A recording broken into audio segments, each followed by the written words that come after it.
మేము వారికి కూడా తెలియజేస్తామని అధ్యక్ష, ఎవరైనా రూల్స్కి కానీ ప్రొసీజర్స్ కానీ కన్వెన్షన్స్ కానీ విరుద్ధంగా పోతే తప్పకుండా మీరు వారిపైన చర్య తీసుకునే అధికారం ఉంది. ఎవరు అయినా కూడా అస్పర్షన్ చేసిన తప్పకుండా రికార్డులను తొలగించండి అధ్యక్ష.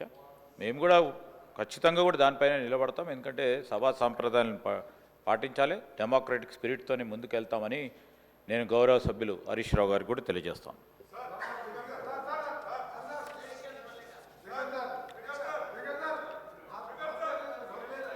సమయం 11 అయ్యింది.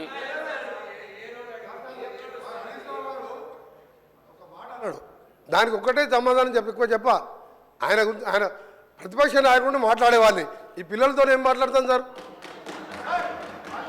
ఈ పిల్లలతో మేమే మాట్లాడు సార్.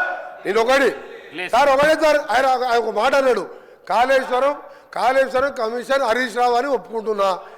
నేను ఎక్కడన్నా కమిషన్ ₹1 తీసుకున్నట్టు నువ్వు బినామీ నారాయణ స్కూల్స్ కొన్నావా, కాళేశ్వరం కొన్నావా, కమిషన్ తిన్నావా ప్రూవ్ చేస్తున్నావు. నా మీద ₹1 నా రాజకీయ జీవితంలో రెడీ కాదు. ఇప్పుడు పోదాం, అబ్జెక్ట్ చేయండి. అరే నువ్వు చిన్న మావజాడు అల్లునిగా 10,000 కోట్లు దోచుకున్న దొంగ. వీళ్ళు మాట్లాడు అధ్యక్ష నా గురించి. నా మీద మినిస్టర్ గారు, గౌరవ స్పీకర్ గారికి కోరుతా ఉన్నా అధ్యక్ష, హౌస్ ఆర్డర్లో పెట్టేసే కార్యక్రమం చేయాలి. ఎవరైనా ఏ అస్పర్షన్స్ అయినా అటు నుంచి వచ్చినా ఇటు నుంచి వచ్చినా సార్, వీఆర్ వెరీ క్లియర్. మనం సభా సాంప్రదాయాలను పాటించాలా.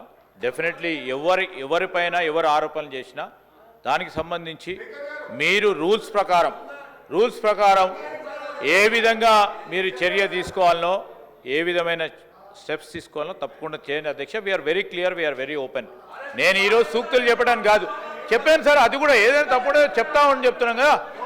ఈరోజు నేను హరీష్ రావు గారికి కూడా చెప్తా ఉన్నాము, వారు చేసినా మీరు చేసినా ఎవరు చేసినా which is against the principles of legislature should be. ఆ స్టేట్మెంట్స్ కానీ అవి కానీ definitely we will definitely sir. నేను కాదంటే నేను చెప్తా ఉన్నాం కదా. We are not. సమయం 11 అవుతున్నది.